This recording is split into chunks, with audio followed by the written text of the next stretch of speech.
Depuis 2 semaines maintenant, une cinquantaine d'enneigeurs fonctionnent H24 sur le domaine skiable de Montgenèvre. La doyenne des stations est entrée en mode opérationnel et répond à un schéma directeur d'enneigement de culture bien précis.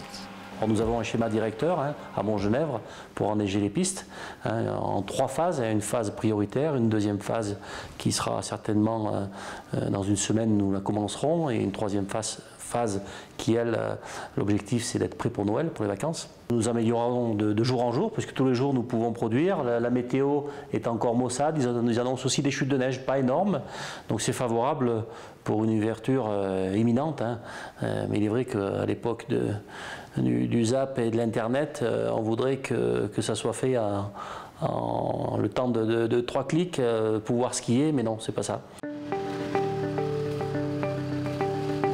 Près de 180 personnes sont à pied d'œuvre au service des remontées mécaniques. 7 niveauculteurs se relaient jour et nuit pour produire de la neige de culture et contrôler l'orientation et le bon fonctionnement des enneigeurs. Là, je suis en train de diriger mon canon à neige, là où je veux qu'il crache. Là, vous voyez, il va dans le bois. Là. Alors, du coup, je vais essayer de le faire cracher plus sur la piste, selon le vent et tout.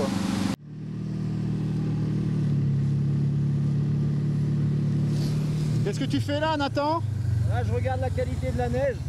Bon, avec ce genre d'installation, normalement, on n'a pas trop à se plaindre. On est dans les bonnes conditions là. Il doit faire dans les -10 et on doit être un taux d'humidité à peu près de 50, un peu moins même, un peu moins de 50% d'humidité dans l'air. Donc les gouttelettes d'eau sèchent bien à la retombée, elles sèchent bien, donc on fait de la bonne neige là.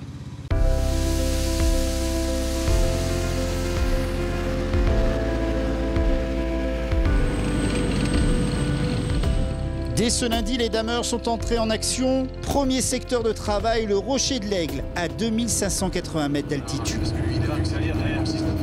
Ça fait plaisir en début de saison de pouvoir pousser de la neige et la saison s'annonce bien. Comment tu la trouves, la neige? Excellente. Excellente. Ça consiste en quoi, ces premiers jours de travail de la neige là? Et bien là, si tu veux, on est en train de préparer, d'étaler la neige pour faire le fond. Avec ce qui est déjà tombé, ça va faire une super sous-couche. Et voilà, on est prêt pour l'ouverture. Fred ne croit pas si bien dire. La décision vient d'être prise d'ouvrir le domaine dès ce week-end. On attend du bonheur. On souhaite faire plaisir à nos clients. C'est leur offrir un maximum de skis de qualité et c'est répondre à leur impatience. On le voit sur les réseaux sociaux depuis quelques semaines. Depuis que la neige est tombée, on sent un petit peu la frénésie de la neige qui revient, comme chaque saison. Et là, on peut leur offrir une belle ouverture, anticipée en plus, avec voilà, la qualité de ski qui va avec. C'est la première sortie, c'est la première descente pour la majorité de nos vacanciers, et briançonnais, et peut-être plus loin d'ailleurs, et italiens forcément. Donc c'est le petit déj pour commencer, un petit échauffement en musique, tranquillement pour monter, et puis un petit cadeau sur les pistes. Mais ça concerne que les enfants, parce qu'on aura aussi bien entendu Sweetie qui sera avec nous, et Sweetie en peluche pour presque tous les petits enfants. Dès samedi, une quinzaine de pistes et 900 mètres de dénivelé jusqu'au front neige, ski au pied s'il vous plaît. Avec un forfait promotionnel, de quoi supprimer pour certains les fourmis qu'ils ont au bout de leur spatule.